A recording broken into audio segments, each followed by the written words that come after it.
এবার বিদ্যালয় অন্যান্য শিক্ষক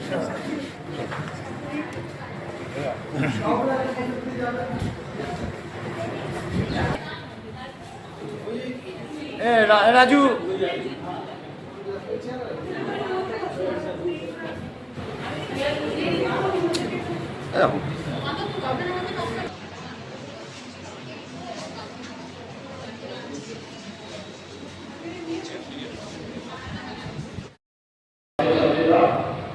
সকলকে আমার শুভেচ্ছা জানিয়ে আমি আজকের এই বিশেষ দিনে কথা বলছি।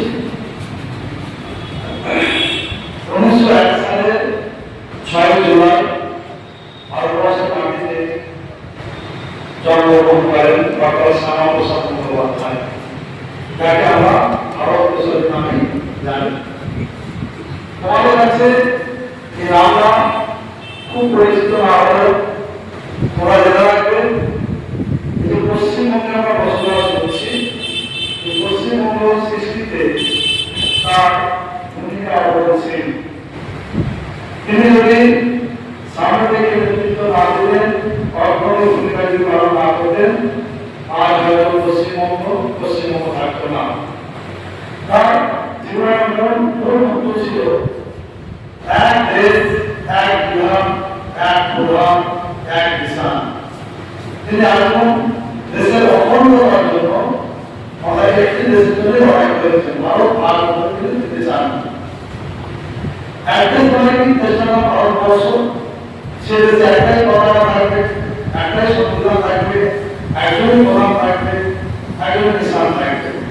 কিন্তু তোমরা জানো স্বাধীনতার পর থেকে আমাদের উত্তর ভারতে জম্মু এবং কাশ্মীর সেটা সংবিধানের একটা বিশেষ ধারা, তার মধ্যে 370 নম্বর ধারা ধরে কাশ্মীরের একটা আলাদা পরিচয় ছিল, আলাদা সংবিধান ছিল, আলাদা প্রধান ছিলেন। তার প্রশ্ন ছিল একই দেশ যখন হবে দুটো আলাদা পতাকার কারণে আলাদা সংবিধান কেন থাকবে।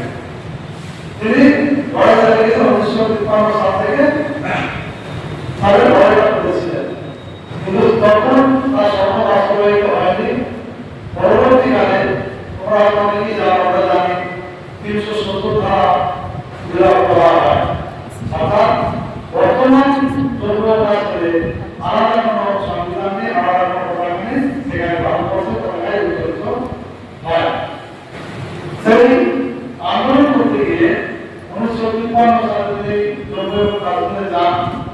সেখানে তৎকালীন সরকার তাকে জেলে ভর্তি করে রাখে, তারা জেলেই তার মৃত্যু হয়। তার মৃত্যু হয়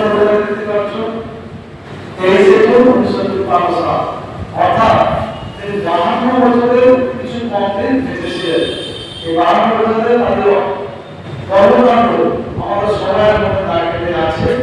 পশ্চিমবঙ্গের অনেক পশ্চিমবঙ্গের প্রতিষ্ঠাতা রূপে গণ্য করেন। আজকে আমরা সবাই তাকে শ্রদ্ধা করছি আমাদের সাংস্কৃতিক অনুষ্ঠানের মাধ্যমে, এবং বিগত দিনগুলোতে তোমরা জানো বিভিন্ন অনুষ্ঠান হয়েছে, কখনো কুইজ হয়েছে, কখনো প্রবন্ধ রচনা হয়েছে, কখনো কবিতা প্রতিযোগিতা হয়েছে, তা আমরা স্মরণ করছি। তো একটি দুটি দিনের মধ্যে স্মরণ করতে হবে না, তার অবদানকে আমরা সারা জীবন মনে রাখবো, তার স্বীকৃতি দেবো, এটাই আমাদের করা উচিত।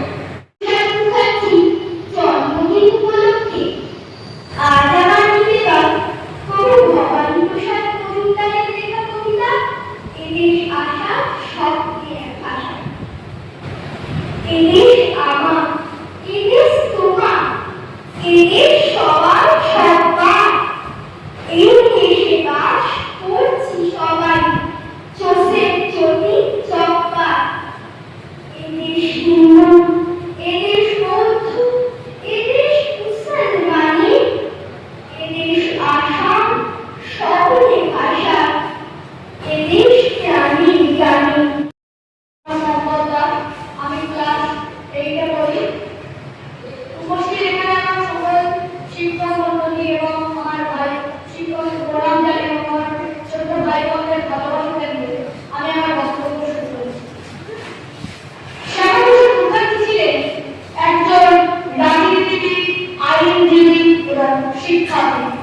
তিনি 1901 সালে 6 জুলাই কলকাতায় জন্মগ্রহণ করেন।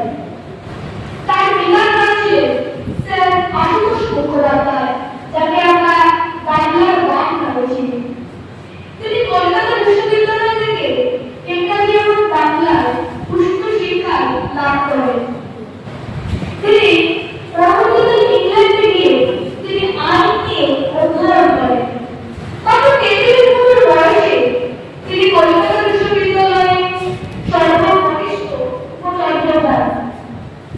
1929 সালে তিনি রাজনীতিতে প্রবেশ করেন এবং 1941 থেকে 1992 সাল পর্যন্ত অতীত বাংলায় তিনি অর্থমন্ত্রী ছিলেন। স্বাধীনতার জনগণ নেহেরু মন্ত্রিসভায় তিনি শিল্প ও সরবরাহ মন্ত্রী তিনি ছিলেন। ডক্টর শ্যামাপ্রসাদ মুখার্জির বিরাট বড় ভূমিকা আছে। 1947 সালে 20 জুন বঙ্গীয় আইনসভায় পশ্চিমবঙ্গ সালে ভারতের গ্রেপ্তার অবস্থায় তিনি অসুস্থ হয়ে পড়েন। মাত্র 23 বছর বয়সে তিনি 23 জুন 1953 সালে তার মৃত্যু হয়।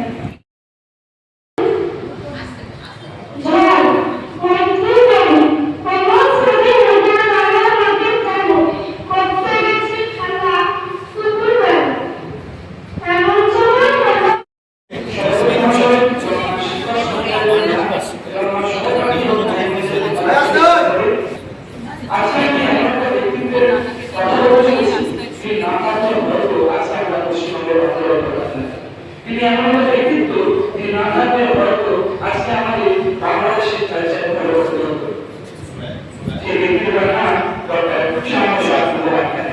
1901 খ্রিস্টাব্দে কলকাতায় বাংলার রাজধানী যত আশুতোষ মুখোপাধ্যায় বাড়িতে জন্মগ্রহণ করে ডক্টর শ্যামাপ্রসাদ মুখোপাধ্যায়।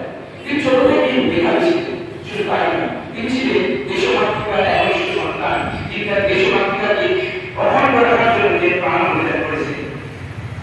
আমরা জানি তিনি ভারতের প্রথম মন্ত্রিসভায় শিল্পমন্ত্রী হিসেবে নিজের কর্মজীবন পালন করেছিলেন। তিনি অখণ্ডতাকে আর্টিকেল 320 তৎকালীন ভারতবর্ষের একটা কালো দাগ, যেটা আজকে আমাদের উপর খুশি হয়ে গেছে, যেটা কাশ্মীরে ভারতের সার্বভৌমত্ব প্রতিষ্ঠা করতে বাধা দিচ্ছিল। আমরা জানি ওনার একটাই বক্তব্য ছিল, এক দেশ এক দেশার এক প্রধান। সেই আদর্শকে পাথর করে তিনি এগিয়ে চেয়েছিলেন। মাটির লোক, আমরা এই বাংলার লোক।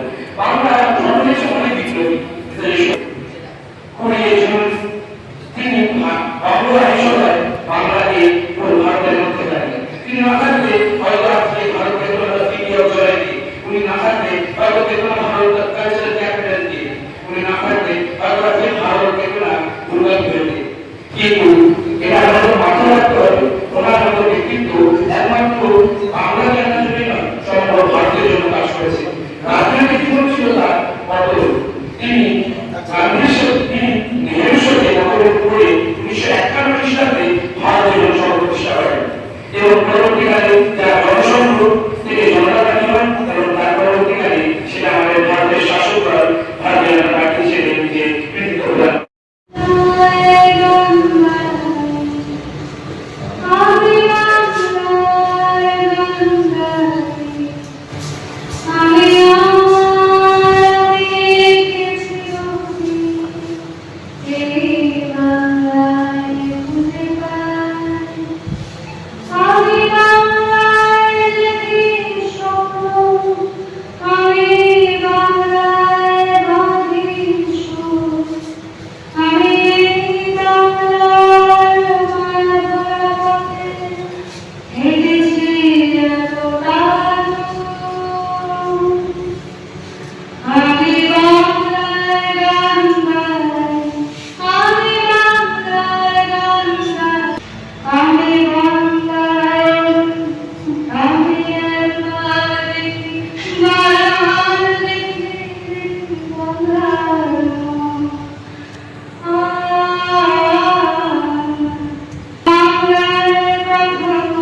শারদীয় উৎসবের প্রাক্কালে ঠিক মহালয়ার পরে আমার যেটা আনন্দ মেলা হয় সেই সময় সাংস্কৃতিক অনুষ্ঠান হয়।